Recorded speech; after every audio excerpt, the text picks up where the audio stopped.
what happened between Noah and Abraham?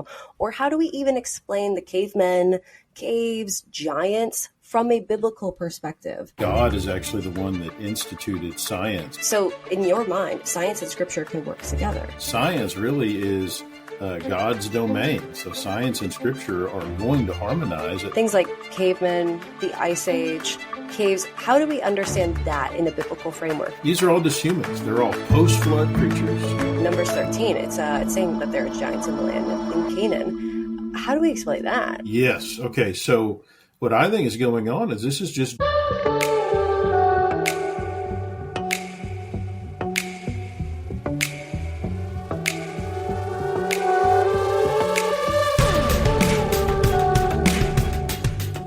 Hello. Welcome to Biblically Speaking. My name is Cavemen and I'm your host. In this podcast, we talk about the Bible in simple terms with experts, Ph.Ds, and scholarly theologians to make understanding God easier. These conversations have transformed my relationship with Christ and understanding of religion. Now, I'm sharing these recorded conversations with you. On this podcast, we talk about the facts, the history, and the translations to make the Bible make sense, so we can get to know God, our Creator, better.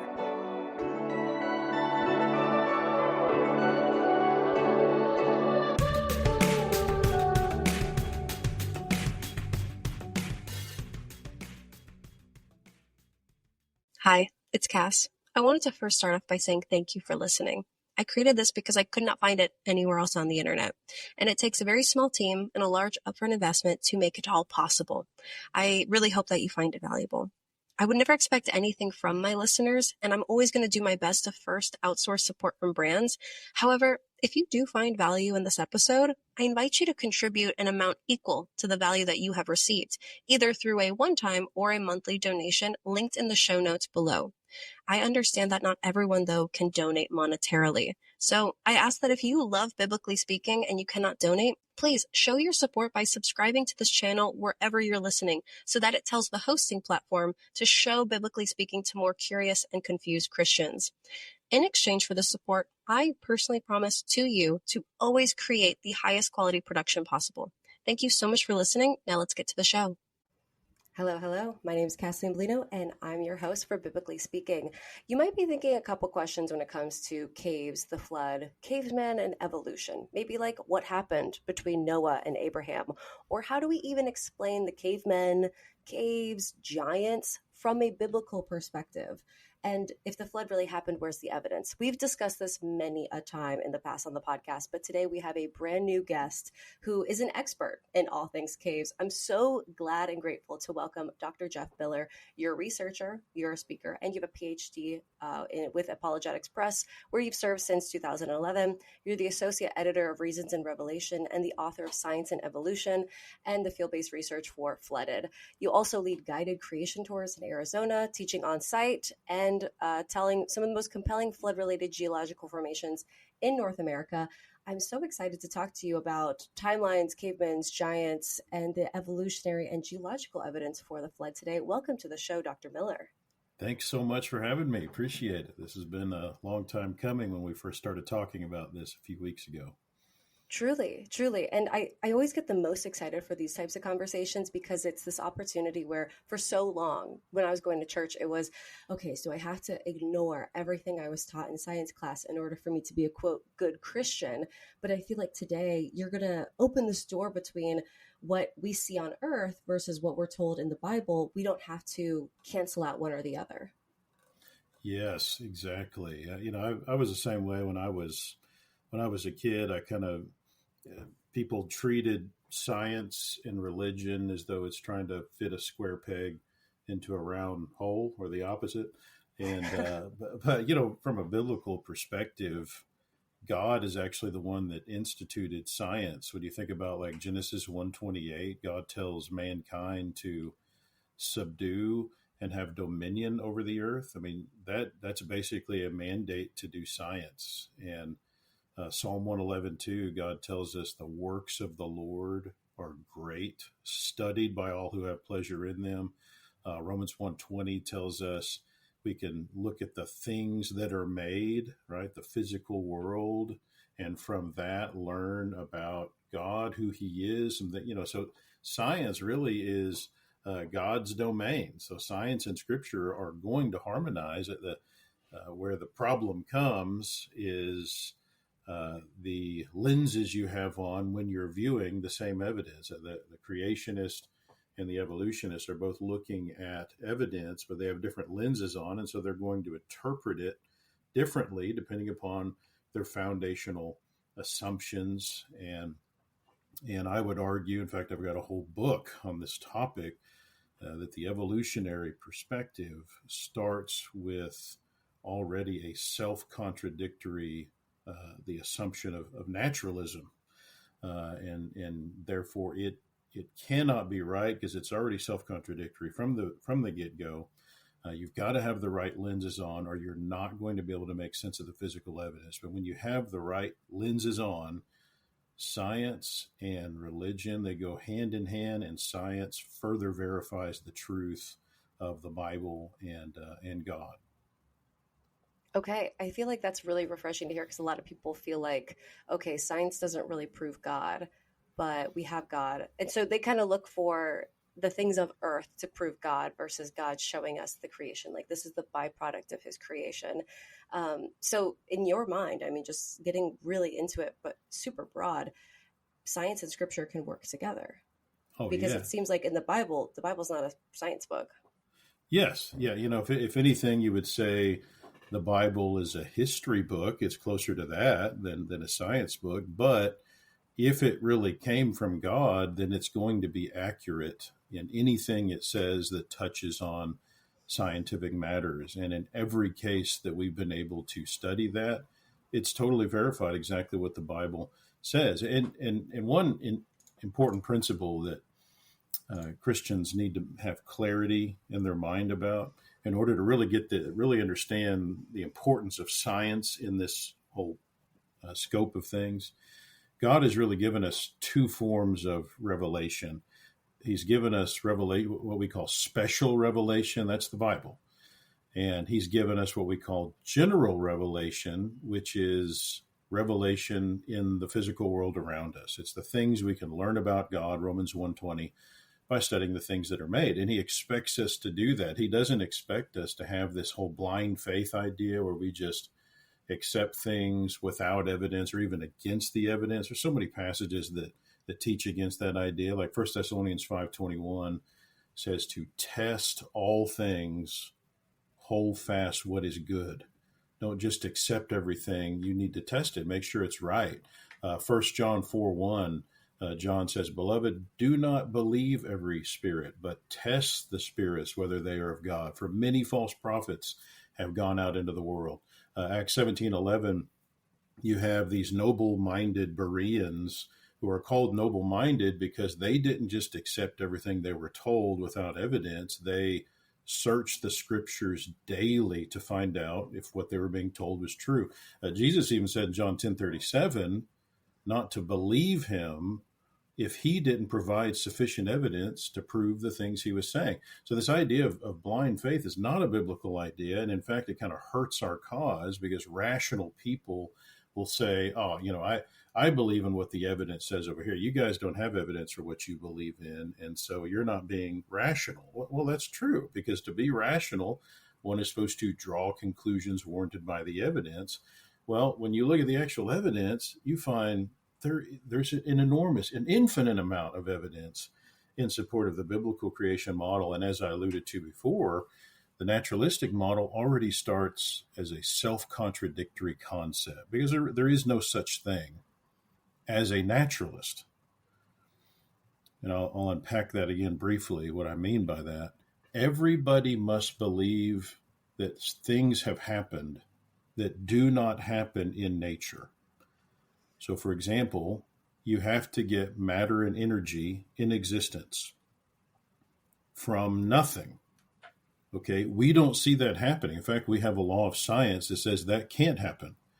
So if you believe matter and energy can come from nothing, you are believing something that runs counter to natural law. So you're not really a naturalist.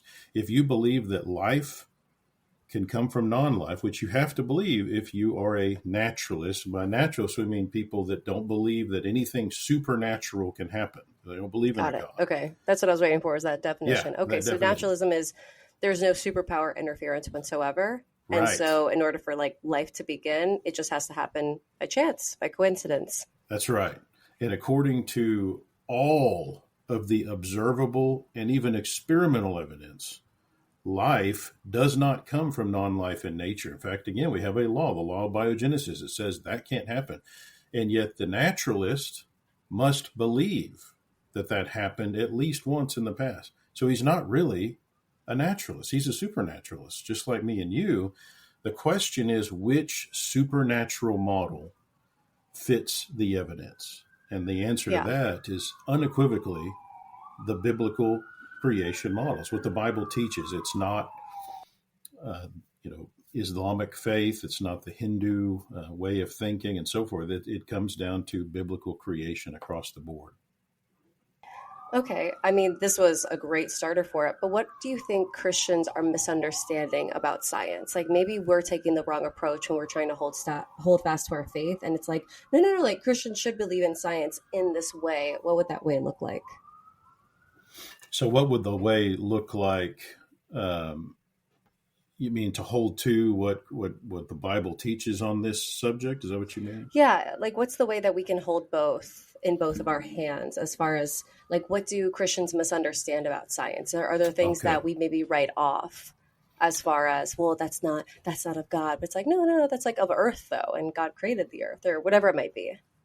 The biggest problem, the biggest way that I would say Christians go wrong that causes so much confusion on this topic of science, it comes down to these underlying assumptions. There are these hidden assumptions that are underlying, for example, what students learn in the classroom today, because you're by rule, what the Supreme Court said, you can't teach creation in the school system. And so the textbooks intentionally don't allow any kind of a theory that would allow for that. And so there's an underlying assumption of evolution, for example, that would require there to not be a God involved. And if Christians don't understand that, then that will cause us to, when we are in these classes and we're learning about evolution, we feel like, oh, this must be true. I mean, this is the big belief that everybody believes in and so forth. Well, that's because you're not hearing the other side of the story on this. If you just go ahead and accept what is being shoved down your throat in the school system on this topic, for example, then you're going to have a total misunderstanding of everything you're learning. You're going to interpret all the same evidence in the wrong way. And so Christians need to we need to know, does the evidence support the idea that God exists? Well, it ends up being there's multiple classical arguments based on logic and reason from the evidence that demand there has to be a God. And we've got different names for them: the cosmological argument and the teleological argument, the moral argument. We could go into that. After you establish that, I mean, already if you establish that, you now would interpret all the same evidence differently than what all of the textbooks being used in public schools are assuming to be true. You've already shown you got to throw those textbooks out. They're viewing the evidence incorrectly. Now, there's a caveat to that. I would say you could go to most natural history museums, natural history, right? So they're already a natural history museum is, again, starting with the assumption of only nature. There's no supernature involved. You can still actually go to a natural history museum as long as you know how to interpret the evidence they're portraying from our perspective. Okay, so they'll have evidence. They'll have a skull out there. They might have a skull of Homo erectus. Okay, that's all they find. They find this skull and it's in the ground. Now, how you interpret that is very much tied to the lenses you have on, the worldview that you're using to view that. If you try to understand that from a purely naturalistic way, you're not going to arrive at the right conclusion because, as I've said, naturalism is already self-contradictory. If you view the same evidence with the allowing for there to be supernatural activity involved, you would interpret that totally differently. If you understand that the that the flood actually happened, for example, you're going to interpret that same skull that was found in the ground totally differently. But we've got these arguments that God exists. The next question people ask, well, how do you know which God exists? I mean, I can prove that there's a God pretty easily, but how do you know that it's specifically the Christian God as opposed to Allah or Buddha? How do you, in fact, I was asked this at a seminar by an evolutionary biology professor years ago. How do you know that it's not the flying spaghetti monster? I mean, how do you know that it's the God of the Bible? Where do you get that idea? Well, and the next answer to that question is, you would expect the Creator to try to communicate with us at some point in the past. And the reason I would expect that is when I look at the natural realm, one of the endemic traits of the natural realm is a parent-child relationship, a passing on of information from the parent to the child. Every living creature on the planet, that's endemic to it. There's a passing of information. That says something about the Creator. The Creator values this parent-child relationship and a passing of information. So I would expect that the Creator tried to communicate with us. So if you look at the materials that claim to be from the Creator, there's actually only a handful. There's not that many. You can look at each one of those materials to see if they have characteristics that are supernatural, that humans What could are not some have of the produced. materials? Well, here's one example. In Leviticus chapter 12 and verse 3, okay, and this is starting before that in Genesis 17:12, you have this command where circumcision is put into effect.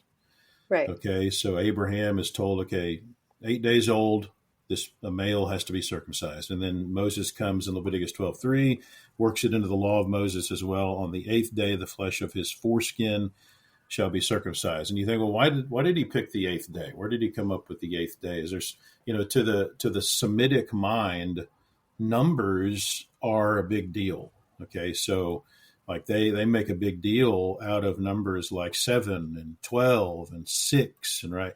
This is a big deal to the Asiatic mind that we don't really have so much. And I mean, probably the closest we have is the number 13.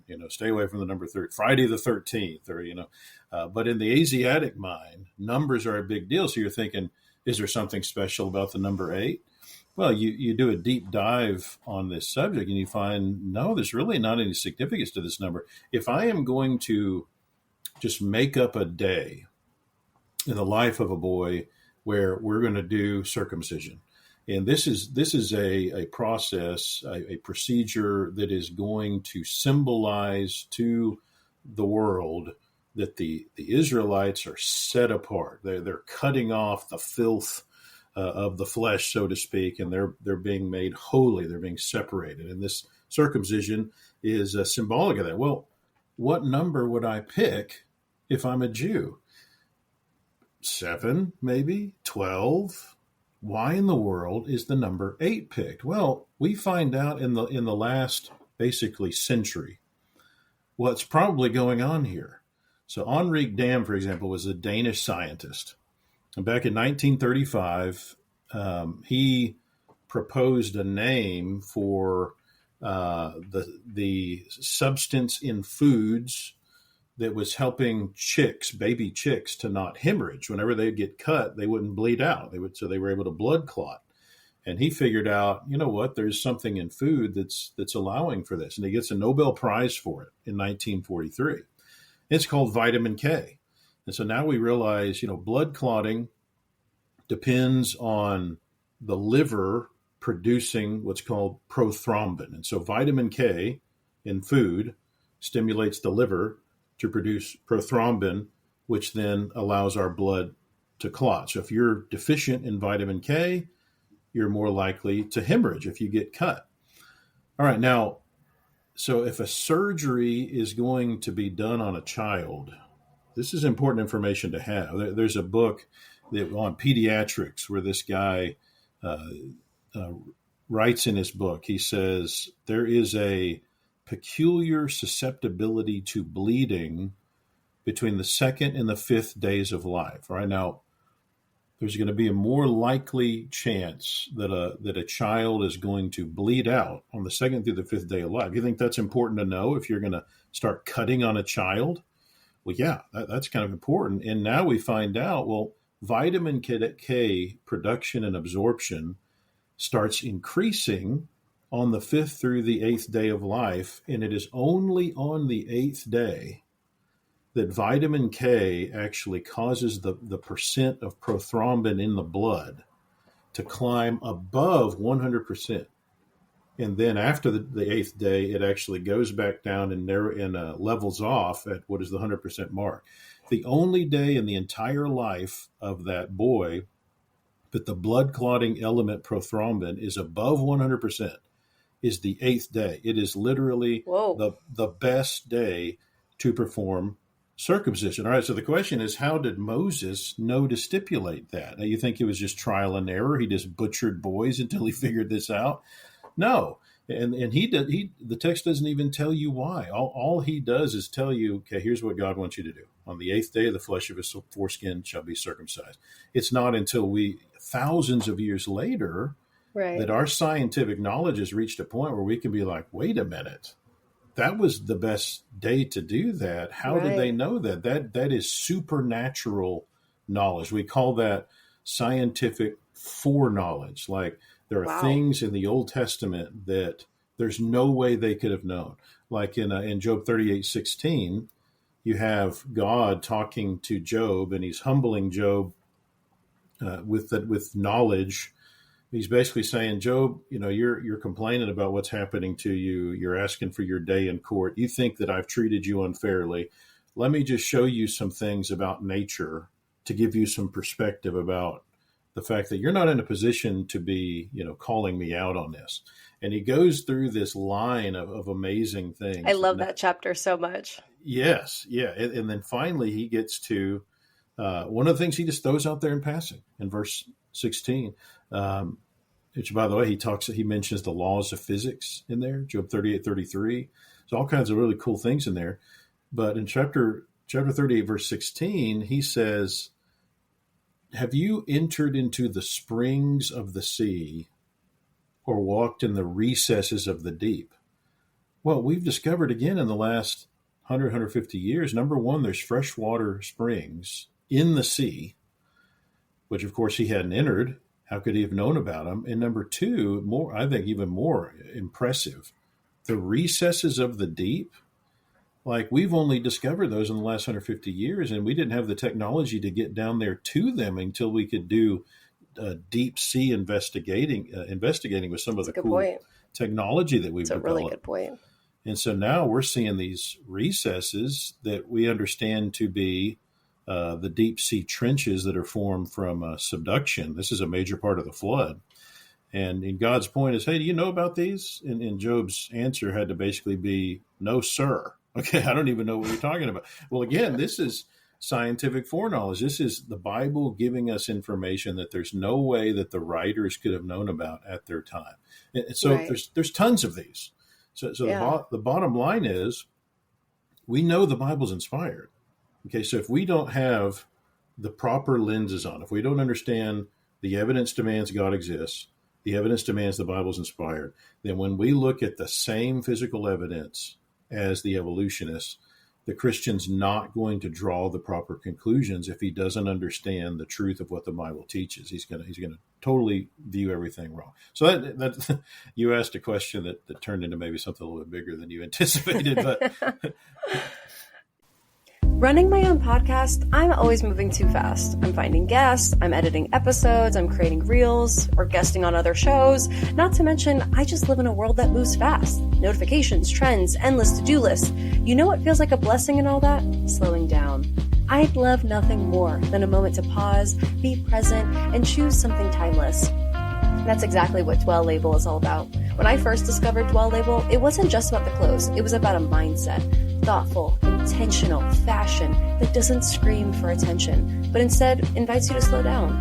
Their pieces are modern takes on classic styles, made to last, not just for the season, but for years. I love that I can throw on a Dwell Label outfit for editing in a coffee shop, Bible studies, or looking professional in an interview. It always feels right. Comfortable, effortless, elevated. And here's the best part. Dwell Label does not just talk about rest. They live it. Their website literally doesn't work on Sundays because they believe in pausing and dwelling on what matters most. So if you're looking for high quality, timeless fashion that aligns with a lifestyle of intention and presence, I can't recommend Dwell Label enough. Shop Dwell Label with the link in the show notes and use my code BIBSPEAK15, BIBSPEAK15 for an exclusive discount at checkout. Take a breath, slow down, and dwell in the good things. Now, back to the show. No, you clearly know a lot about this. I never even thought, nor did I know about that. So thank you for shedding light on that. I want to get into your zone of genius, though, which is caves. And things like cavemen, the Ice Age, caves. How do we understand that in a biblical framework? Because all we know is like the Ice Age, like the movie, and we know that it happened. And it's hard to imagine it because it's not directly mentioned in the Bible. You know, it's not referencing like, oh, you know, Abraham had a cousin who was kind of slower in speech, so we can like infer that that was a caveman, or like, oh, when Moses trekked across like the Great Ice Wall. Like these things aren't included in the Bible. So when we leave church and we learn about this in school, it seems like a separate lore entirely. So how do you marry that into a biblical framework? Yeah, good question. And I remember, you don't learn about the Ice Age in church, you know, so this is purely a scientific thing. Now, I would say there are what seems to be allusions to it. Like, for example, in Job, the book of Job, you actually have some allusions to this. Like ice is mentioned several times, like in Job 6:16, Job 37:10, Job 38:29 through 30. Ice would have been a very rare thing to be able to see where we think Job lived at the time, unless he's living on the tail end of the Ice Age. So stepping back a little bit, the whole Ice Age thing, how do we know that an Ice Age even happened? Well, we can look at what happens today when glaciers expand and contract. We can look at the physical evidence that is left when that happens. Like, for example, when glaciers expand and contract today, we'll see these scratches in bedrock that'll be parallel. They're called parallel striations, and they'll go for miles and miles over plains, just all going in the same direction, these parallel stripes. And they're made because in glaciers, as they're expanding, there'll be rocks and dirt and fossils even that are in this glacier that are scratching the ground as they move. And then as it's moving, you know, picture a bulldozer trying to move it along and scooping up dirt. It creates piles around the blades of this thing, and it's pushing material in the front of it as it goes. So then when the glacier starts contracting, it leaves these piles of material that are called till and moraine. So these kind of things will show geologists, oh, the glaciers used to be way bigger than they are now. Today, the glaciers cover about 10% of the landmass of the planet. And there was a time when they covered like 30%. All right. So that is what they call the Ice Age. And now secular scientists, again, they've got different lenses on. So they're viewing everything from an old Earth perspective. And there's a lot that we talk about that. But they think, well, there may be as many as 50 Ice Ages. Whereas creationists would say there was just one. And one of the reasons... 50? Yes. When?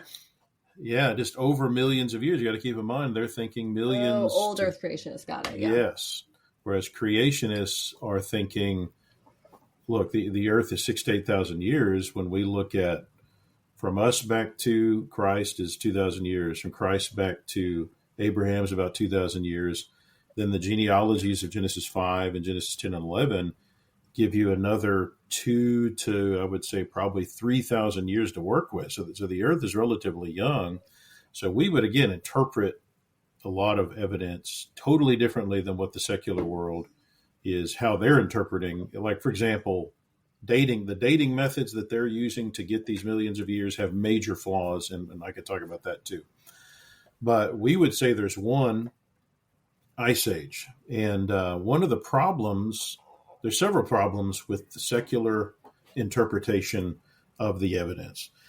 So, for example, it doesn't make sense if there's been like 50 ice ages, why do we have a bunch of extinctions only associated with the supposed last ice age?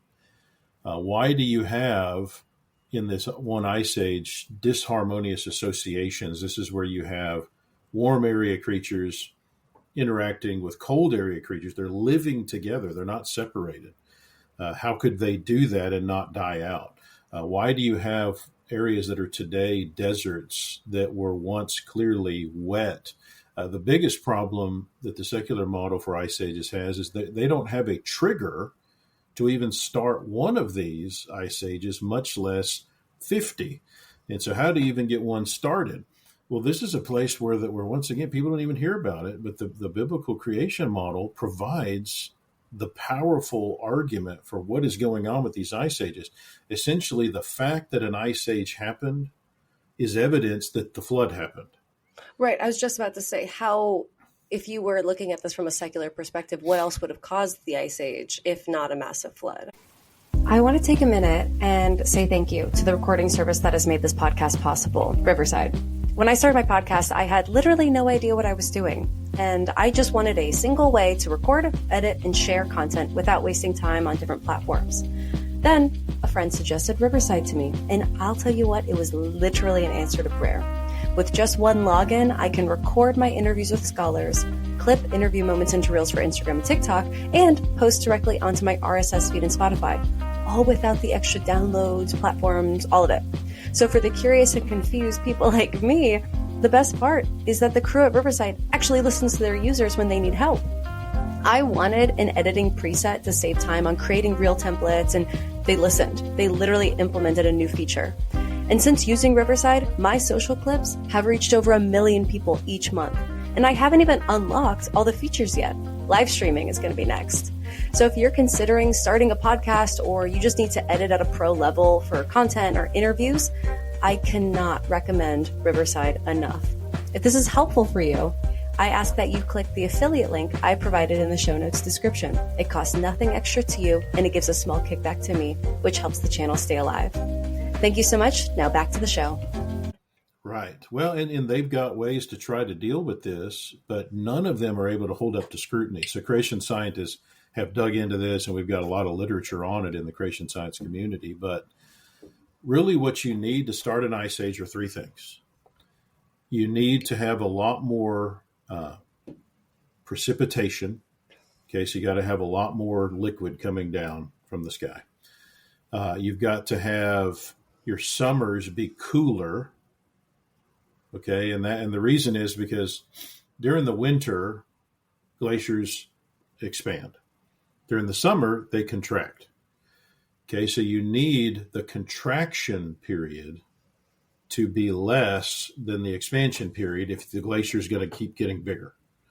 So in order for the contraction period to be, in other words, there to be less melting, you need your summers to be cooler. So you need more precipitation, your summers to be cooler. You can't just have, well, the whole earth has to be cold, because with cold comes more dryness, and yet you need more precipitation. You actually need more liquid in the air, not less, and yet when it's cold, you have less cool. When it's cold, you have less liquid in the air. But you need more liquid, and at the same time, you need your summers to be cooler, and that has to persist for long enough for these glaciers to expand, for it to be an ice age. Creationists really prefer the term. When in the Bible would you say that the ice age took place? Like, which characters are we reading about? Yeah, that we think that the ice age was taking place. Well, I would say the book of Job is talking about a guy that clearly lived on probably at the tail end of the ice age. There's several lines of evidence that indicate Job is a post-flood guy, pre-Moses. He's like this patriarchal guy. But you also, a lot of the individuals that are mentioned in the genealogies of Genesis 10 and 11 are individuals that were living during this time period, during the Babel dispersion, essentially. Yeah. Yeah. So Okay, you mentioned caves and the more of the flooding. So let's get into a little bit of that. Mm-hmm. Um, what did the earth look like after the flood? Like, how do we even fit cavemen into the Bible? Because we have these remains that we found of cavemen from the past archaeologically. How do you look at that from a biblical standpoint, saying, oh, there's like different species of human that maybe Moses was interacting with? There's so much to unpack here. Uh, so, so first of all, one thing that we have to understand as a foundational principle, creationists do not equate the idea of, okay, we step back a little further. In Genesis 1:24, God says that he creates the kinds of life on the planet and tells the earth to reproduce according to its kind.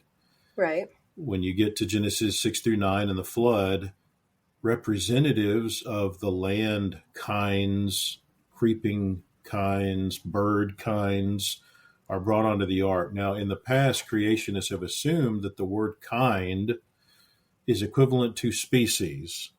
If we Right. now understand that's not a good comparison. We think it's closer to genus or family level usually. So in other words, you could get from two proto dogs a lot of variety within the dog kind. So the thinking is that all the domestic dog varieties, wolves, coyotes, jackals, dingoes, these are all part of the dog kind. And as evidence for that, we find them able to interbreed with each Right. other in many cases. Okay. That's not the only thing that's looked at, but what we're finding is the way modern science is defining species is too low for what Moses is talking about. So you got to move the line up more to figure out what a kind is. There's a cat kind and a bear kind and a dog kind, and there's a camel kind, a horse kind, all these different kinds. Now, all that said, there is a humankind as well. And there's a lot of variety within the humankind. Like even when we look around today, we see a lot of variety. I mean, one of the things if one of the purposes of science from a biblical perspective is to learn about God, if you study biology very long, the first thing you learn about God is, wow, he likes variety. I mean, the earth is loaded with variety. But the variety today is only skin deep. It's literally skin deep. We're just looking at just purely external characteristics. When you look at our skeletons, there's not a lot of difference today. But as we dig down in the rock layers closer to the flood, we see there's actually a lot more variety within even skeletal structure in the humankind, like Homo erectus. Heard of that name? These are just humans. Like there's all the evidence indicates they're still doing what humans do. They're burying their dead. They're communicating, the way we do verbally and so forth. They're doing things that indicate these guys are intelligent. These are humans. There's really no doubt about that. Scientists call them a different species name because they have a little bit more pronounced brow ridge. Maybe their cranial capacity isn't quite as big. There's some subtle differences. But creationists would say these are all humans. In Homo erectus, you're getting down to the layers that they would say are cavemen. Okay. Now, from a creationist perspective, and by the way, they would say cavemen are early man. And what they mean by that is they've just evolved onto the scene. This is how humans looked when they first evolved. So notice they're interpreting all of it from a naturalistic perspective. They're assuming evolution happened. But creationists would say the layers that they're found in are post-flood layers. Right. So these are not even early man from a biblical perspective. Early man would be humans in the pre-flood layers, who, by the way, have all been destroyed. That entire habitat is obliterated in the flood. Oh. Yes. The post-flood hominid species basically any of the species that they say starts with Homo neanderthalensis, those are your Neanderthals, the Cro-Magnons, Homo heidelbergensis, they're basically really big humans. Homo floresiensis, they're basically tiny humans. These are all just humans. And there's evidence with all of them, they're doing what humans today do. But they're All found in found the post-flood. yes, they're all post-flood creatures, creatures. They're really just humans. Now, when they look at the artifacts found with them, they start seeing, oh, well, these guys, like Homo erectus, these guys are nomadic. They call them hunter-gatherers, okay? And a lot of times they're living in caves. Mm-hmm. And they don't seem to be capable, they say, of using, there's no written language yet. Instead, it's as though they're just apparently grunting. It's hard to say that something. that's Noah's family. Right. It would be if according to this interpretation. And since they're just drawing pictures, notice all of these things paint this picture that makes them say these are less intelligent. They're not quite as evolved as we are today. That's early man. That's the Stone Age, right? By the way. Right. Now creationists would look at the same evidence and interpret it totally differently. Okay, so first of all, we see these are post-flood humans. When you look at the post-flood rock layers, okay, so here's the geologic column. Down here at the very bottom is day 3, and this is pre-Cambrian strata. The flood begins at the base of what we call the Paleozoic. It goes through the Mesozoic. It ends at the Cenozoic, we think. Okay, and there's some debate on that, but most creation geologists would say it ends at the base of what we call the Cenozoic. So everything in the Cenozoic is post-flood strata. Now, the first thing you see in the initial strata of the Cenozoic right after the flood is animals disperse rapidly. Because Genesis 9, God tells them to do that. Well, who doesn't disperse? Well, it's the humans. So you don't see human fossils show up in these strata because where are they all at? Well, according to the Bible, they're all still in Babel, right? According to Genesis 10 and 11, they're still in the Babel area. So the only place you would find humans is if there happened to be a catastrophe that buried a lot of humans and fossilized them near Babel, which nobody knows where that is. We'll talk about that too. But all of a sudden, as you get up further into these Cenozoic strata, all of a sudden humans pop onto the scene and very quickly disperse across the planet. You see Homo erectus, and you see the Neanderthals and Heidelbergensis, all of them explode onto the scene, and it's after the animals. Well, that helps you to see where Babel happened. We know that Babel had to happen right before that point. That's the point at which God forces them to spread out. So right off the bat, you see Homo erectus explode onto the scene and some of the others. And again, they're nomadic. Why are they nomadic? Well, because they're dispersing. Just like the Bible says they're supposed to be. So they're dispersing around. Okay, now why do they go? Why are they in caves? Well, if you're spreading out, that means by definition, you're not staying put and building cities. It's not because you're not intelligent. It's because you're dispersing. You're wandering around trying to find the place that you're going to set up camp later. So where are you going to stay if you're wandering around the earth and you don't have time to stop and build a house? Well, hey, it's pretty convenient if you run across a cave. All right, now, how come they're not writing yet? Why are they just drawing? Well, what happened at Babel? God totally mixes up all their languages, so nobody can communicate with each other except apparently just in the family clans.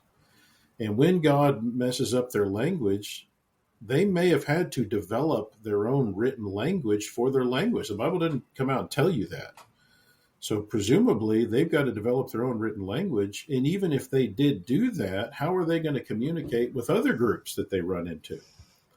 Well, you draw pictures because everybody can understand pictures, but you can't communicate with other groups with written language. And by the way, whenever the Europeans in the 1400s come over to North America, by the way, I believe that the term Native American really is a misnomer from a biblical perspective. Really there are no Native Americans because everybody gets off of the ark and spreads out. The descendants of Shem apparently get all the way over, maybe across the Bering Strait, go down into North America. The descendants of Japheth leave the ark and go towards Europe. And it takes them millennia before they finally get across the ocean on the other side and meet the descendants of Shem in North America. Neither one of them are native. Both of them came. They just got there, they arrived at different times. But anyway, all that said, when the Europeans arrive in, say, the 1400s, they talk about how a bunch of the Indians are nomadic and they don't have a written language. And we're talking the 1400s. Why is that? Well, it's got to be because they're less intelligent, right? No, that's not what's going on. It has nothing to do with intelligence. They haven't developed a written language, most likely because they didn't need it. If you're nomadic and you're not even going to be, you're not going to be interacting with other groups, you don't have a reason to write down your history and leave it. You're not really needing to communicate with why would you need the written language? And so I think that's what's going on. So the evolutionists, again, they look at, okay, got these guys show up and they're staying in caves because they're too dumb to build houses and cities. And they can't write. We don't see any writing. We just see pictures. They must be a bunch of idiots. No, you're looking at the same evidence, but interpreting it from an evolutionary perspective. If you look at the same evidence and interpret it from a biblical perspective, you draw totally different conclusions. And I would say find some very enlightening information about what's going on. Oh my gosh, I've never heard any of that. That just blew my mind. You're right. That was a loaded question. Okay. And I'm probably forgetting something. So, I would say the book of Job, one of the cool things about the book of Job, and there's debate over when it was written, but I would say it's pretty obvious who it's referring to, like when this individual lived. But regardless of when the book is written, it is talking about this individual in the post-flood, I would say approximately Abraham time, maybe the tail end of the Ice Age that it's referring to. And one of the cool things, if you understand that that's what Job is, then to read back through the book of Job can give you some interesting information about the way people are thinking at that time, because this is within just a few centuries of the flood. It helps you to see even some of the cool creatures that are still around, which I would argue Job 40 and 41 is referring to dinosaurs or dinosaur-like creatures in the case of Leviathan that are still around at that time. So it's giving you some really cool information about creatures and what's going on in the climate. Because again, you see like snow and ice being mentioned as well, which would have been weird when you take into account that Job is living at about where Florida would be. Right. Whenever you go across the pond, so to speak. And so this is not a place you'd expect him to have seen snow and ice, and yet God is showing him that, which would suggest. And by the way, Job also mentions what seems to be cavemen. See in Job 24, verses 4 through 8, and Job 30, verses 3 through 8, you see a passing mention to these guys. Let's see here. I'll pull it up on my end, or I can just read you an example of what I'm talking about. So Job 24, starting in verse 4, we see these individuals. They push the needy off the road. All the poor of the land are forced to hide. Indeed, like wild donkeys in the desert, they go out to their work, searching for food. The wilderness yields food for them and for their children. They gather their fodder in the field, glean in the vineyard of the wicked. They spend the night naked, without clothing, have no covering in the cold. They are wet with the showers of the mountains and huddle around the rock for want of shelter. And so you got a couple of these places like that, where you've got these individuals, like Job seems to even describing really the true nature of what these individuals may have been like during this time period, like what these cavemen really were that were living in those areas. Yeah, pretty fascinating. While we still have time left, I want to get into something that's a bit more mythological, and it's the giants that are mentioned in Canaan. From a biblical standpoint, if you have a global flood, those guys are wiped out. But then in a post-flood text, they're mentioned again. Can you, in Numbers 13, it's saying that there are giants in the land in Canaan. How do we explain that? Yeah. So first of all, there's a section in my book, Flooded, that is just really kind of devoted to the evidence for the giants. And there's even some endnotes in there that most kids probably won't go look at that give a lot more information about the mention of these guys. And keep in mind, there is some debate about whether these terms even should be translated as giant. There's some debate over that. I would argue they seem to be when you look at the context. But the question is, how do they come about? What's going on there? And a lot of people will argue, well, it seems to be what's being alluded to in Genesis 6, which there's some things to unpack there to really understand what's going on. So in Genesis 6, he begins the chapter by highlighting for you. I mean, it's when you look at verse 5, it says, "The wickedness of man was great."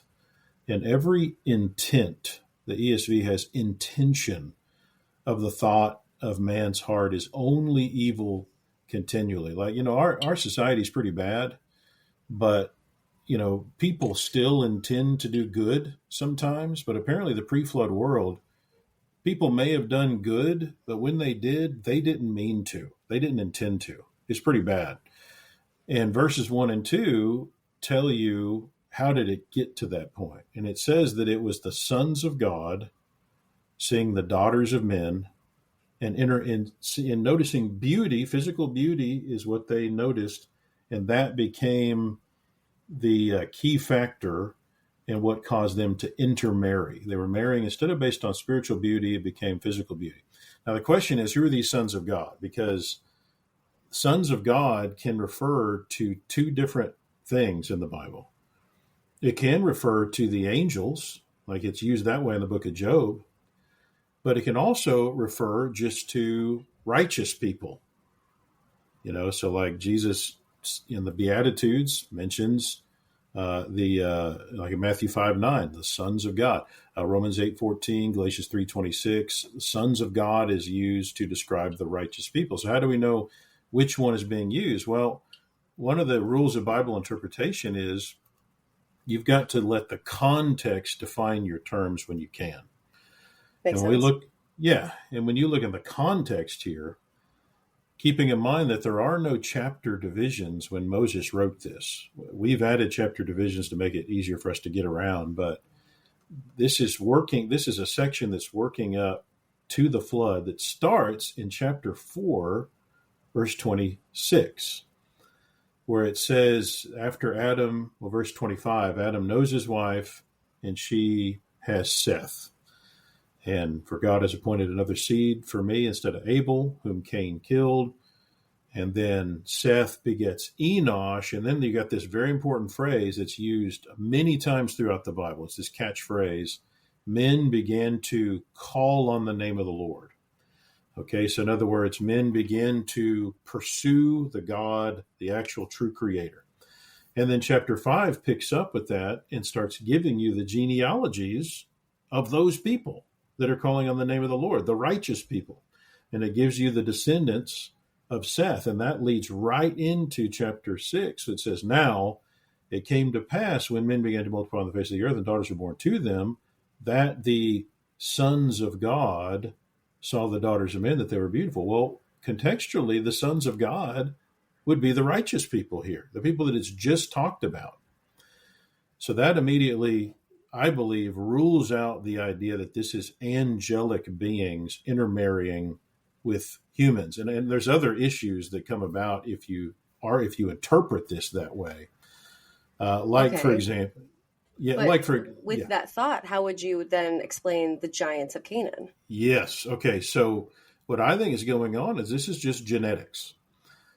Okay. So if you think it's just like mutations of like these guys just happen to be bigger? I would argue probably not even just mutations. Okay. So when we look in the fossil record, this is not just in the humans. We see giantism across the board. Okay. Especially in the pre-flood layers. Okay, so we know, again, where the flood begins and ends in the fossil record. And so when you look at the layers of the flood, you get a snapshot of what creatures look like in the pre-flood world. And you've got the dinosaurs. But it's not just the dinosaurs. You've got Meganeura, which is like a dragonfly with a 2-foot wingspan. And you've got Arthropleura, that's like a millipede that's like 6 feet long. You could ride on this thing. Okay, things are growing bigger. Yeah, yeah, creepy. This is you don't want to ride or surf on this thing. You're going to want to run. But this is the pre-flood world. Things are getting big. Plants too. Things are huge, right? So why are things growing bigger? Well, number one, you have a lot more oxygen in the pre-flood environment, according to the rocks, and more CO2. You got a little bit more of a greenhouse effect going on. So things are lush, things are bigger.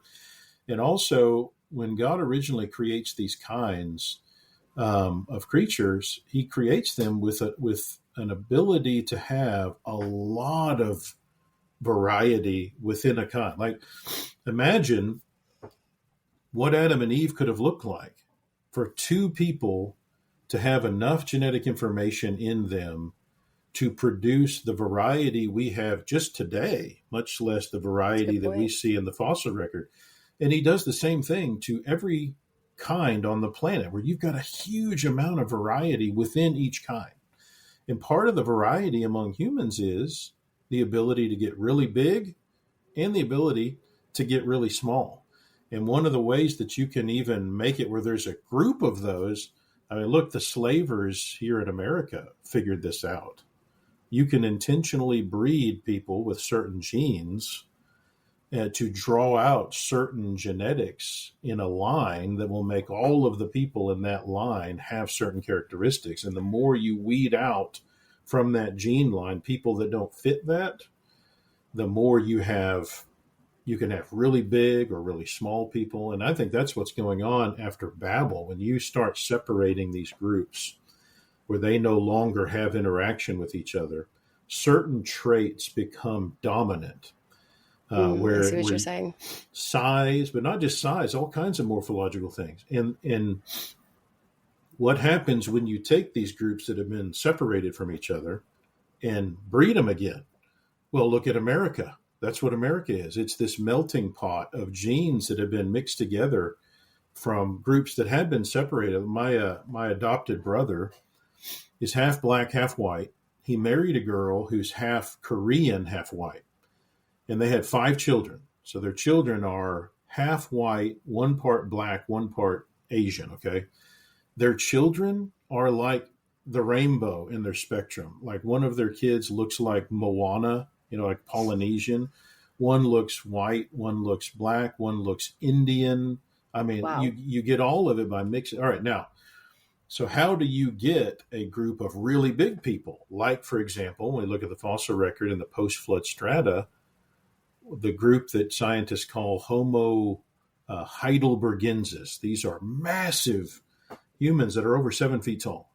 How do you get these? Well, again, I would argue, especially in the pre-flood world, if the world is becoming violent, which is what Genesis 6 says, we don't know how, we don't know what's going on exactly. God intentionally didn't tell us. And in fact, I believe he completely obliterated the whole human habitat so that we couldn't study what's going on. We can't do archaeology and paleontology on pre-flood humans. It's gone.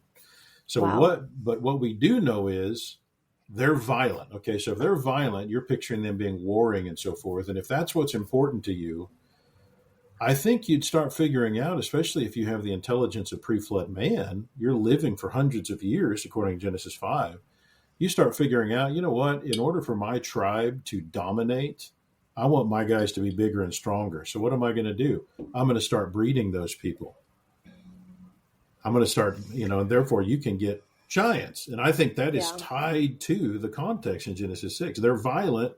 There's these men of renown. I think they're being bred to be that way. At least that's a good possibility as to what's going on. But interestingly, in the last century, we have evidence that humans can get that big. And by the way, it has nothing to do with, angelic DNA, which again, I would argue creates some problems with, like in Acts 17, we find that God has made from one blood, one man, every nation of men to dwell on all the face of the earth. There's only one blood involved. There's no, angelic DNA that's been added to the genome. Otherwise, Acts 17 wouldn't make any sense. But we've seen in the last century examples of verified people that have grown to be, for example, 9 foot 1 inch. Okay, like Robert Vodlow is like the tallest man on record that has been verified. Okay, now Goliath is thought to have been 9 feet 9 inches tall. Robert Vodlow is 9 feet 1 inch, and we know why. We know what happened in his case. There was pituitary things going on that where his pituitary produced an overproduction of growth hormone that allowed him to get a lot bigger. So again, I would argue there's genetic things going on that can allow huge people, little people, all varieties in between. All of this can be explained just by breeding, is what I would argue. Wow. I just wanted you to talk for this episode, and I just feel like if you're listening, you might be like, I don't believe that. I don't know if I fully believe it, but you have absolutely changed the way that I think and approach these things. You have like cracked open a brand new side of the way to look at things in the Bible. And this is so beyond what I thought was possible. So thank you for giving me so much to think about. I do have one final question for you, and it's for the Christian listener who believes in the Bible, like me, but they're struggling to reconcile with what they learned in school. What advice would you give them? And I talk to a lot, especially young people, about this. You're going to hear things. They're going to shake you up because you haven't heard it before. And so you don't have an immediate answer. My dad gave me some great advice back when I was in junior high or high school. And he said, fall back on what you know. The first one to plead his cause seems right until his neighbor comes and examines him, Proverbs 18:17. You need to know that there's another side of the story, and then fall back on what you know. And that is, no matter what quibble somebody brings up, well, how do you explain this if the flood happened?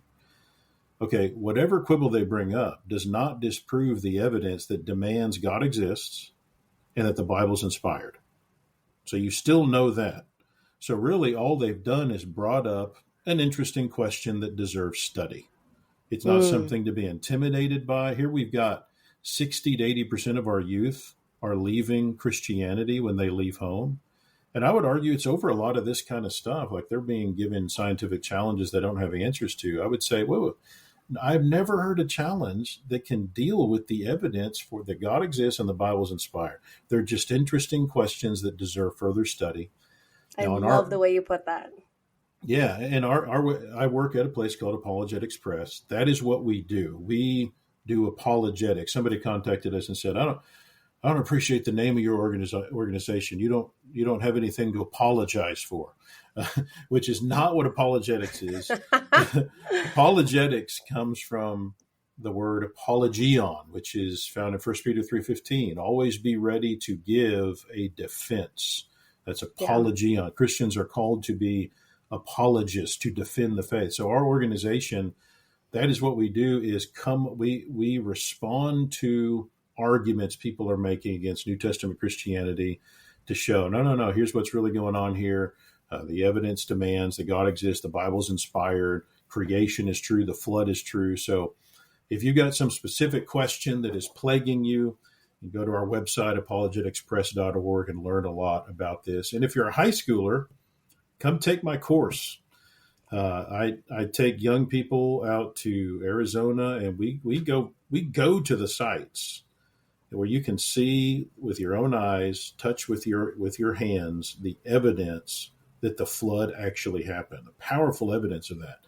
And you can actually get high school credit and even get college credit now by doing that. How do they sign up for that? Okay, you can go to, I'll tell you this website. It's going to be hard to remember it, but it's floodedbook.org. I'll link it below. Yeah, that'd be easier. But floodedbook.org/flooded course.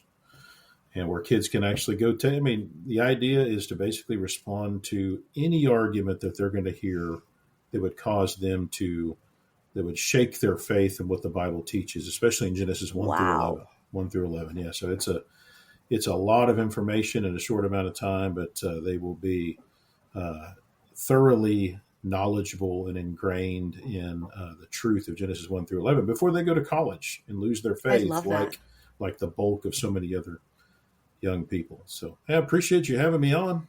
I appreciate you coming on. We will definitely be in contact because we didn't get to a lot. We started this with like, you got a lot of questions. I'm like, I think I asked like 4 questions, and this was like, there are so many left that I still need to ask. So we'll be in contact again soon, Dr. Miller. Thank you so much for your time today, and God bless you. We'll be chatting soon. Thank you. God bless you too.